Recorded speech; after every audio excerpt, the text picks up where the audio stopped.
A claim that the defendant is making nowadays, and his sympathizers are repeating, is the claim that there is, quote, DNA evidence that points to there being a different perpetrator than Clair as the murderer in this case. And that's a complete whitewash and misunderstanding of the evidence.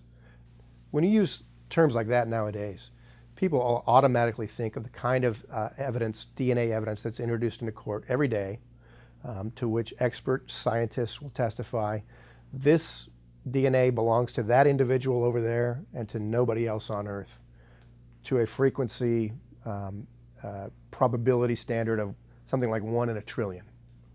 It is virtually a match. And that's not the case here in the Clair situation.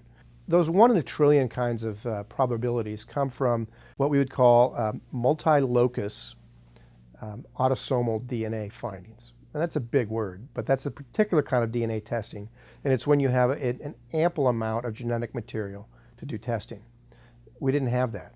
We have a cold case here, and we have the crime scene evidence that is saturated in the victim's blood, very heavy in that kind of female DNA. The lab that tested this reasoned that any testing that was done of virtually any of the samples that had been preserved, taken at the crime scene and preserved through the years in evidence lockers, would be very saturated in the victim's female DNA. So the best they could do was to do a kind of genetic testing called Y-STR. Y-STR is specific to male chromosomes. You can isolate the male chromosomes from a sample, and that's what they were able to ultimately do. Primarily from a vaginal swab, they were able to isolate some male genetic material that had the Y chromosome, and then from there to deduce somewhat of a genetic profile. But again, it's not the kind of genetic profile that can be linked to a single individual on Earth. Rather, this is a single genetic marker only, not multiple markers that line up and add exponentially the unlikelihood that another individual could have this same profile.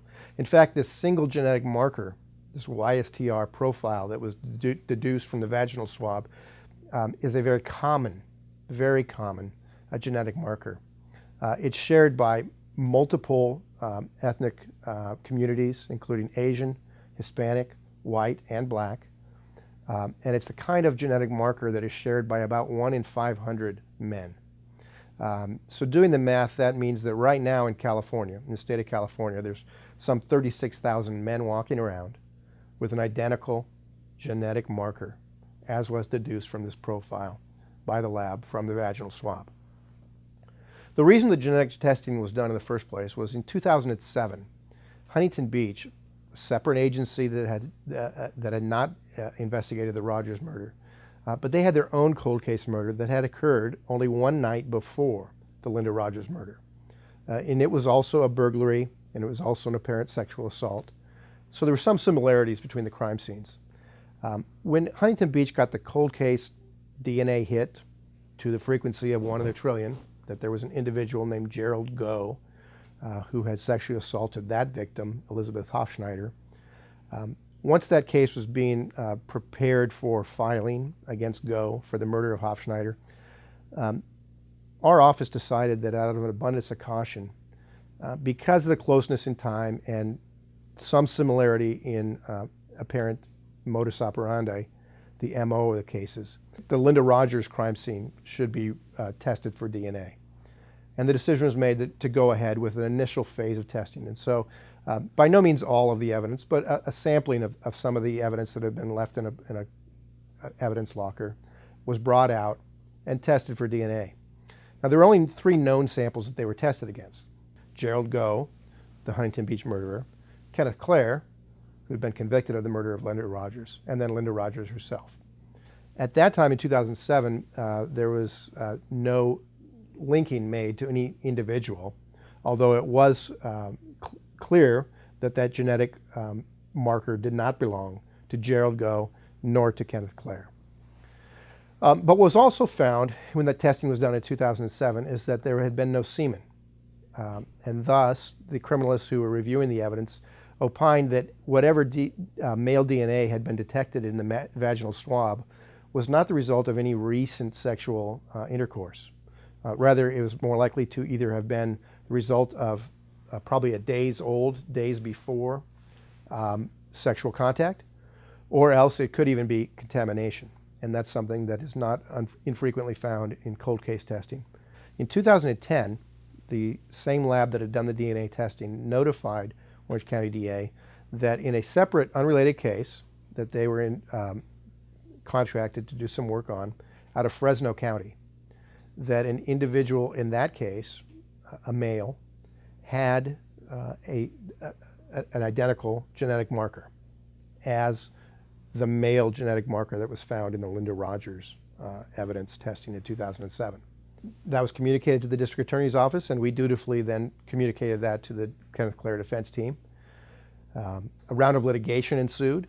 The first thing that the defense team did was they came in and asked the court to order, and the court did in fact order, that the OC district attorney do no further DNA testing on any of the evidence whatsoever in the Kenneth Clair case without the approval of Kenneth Clair. And that order remains in effect to this day. Ever since the initial batch of testing, the defense has not wanted any further testing to be done. So having put that freeze in place, the defense then began to litigate and ask the court to order the district attorney's office to divulge the identity of the individual from the Fresno case.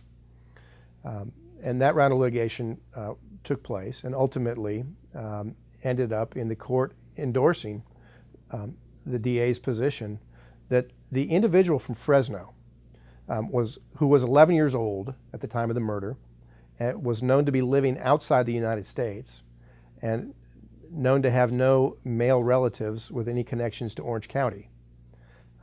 Because of that, there were several facts that were evident. One is that the Fresno individual is absolutely factually innocent of the crime of murdering Linda Rodgers. That's probably the most important fact. Because of that factual innocence, his identity really has no relevance in this case. Furthermore, because he's innocent, he has his own civil rights. And to divulge his identity to a defense attorney who's then going to go and try to cast suspicion on him, investigate him, invade his civil rights potentially, is something that the court balanced and weighed and found not to be warranted. And so as a result of full and fair litigation, the identity of that innocent man has remained confidential to this day. And I'm going to quote from the brief. The fact that male DNA was detected in a swab of the victim's vagina is no indication she was raped at the time of her murder, or even that she had intercourse at the time of the murder. The swabs tested negative for semen at the time of trial. Thus, any male DNA in the victim's vagina was either deposited well before her murder or was the result of contamination of the sample. If in fact the victim had had sexual contact with some male relative of the individual whose Y DNA apparently matches the Y DNA found in the vaginal swab, discovery of that male relative would not in any way diminish the evidence against Clair in this case. It would have no tendency to prove that someone other than Clair killed Linda Rodgers. And that's the argument that won the day. The court ultimately endorsed that opinion and said, this evidence is basically irrelevant. So that's where the state of the DNA evidence rests today. An initial batch of testing was done. A Y-STR profile of a single genetic marker was deduced. That's a common marker. 36,000 males in California share that marker, including one from Fresno whom we know to be innocent. To this day, the defense has not asked or agreed for any further DNA testing, and so by virtue of the court order, we remain in limbo as far as DNA testing.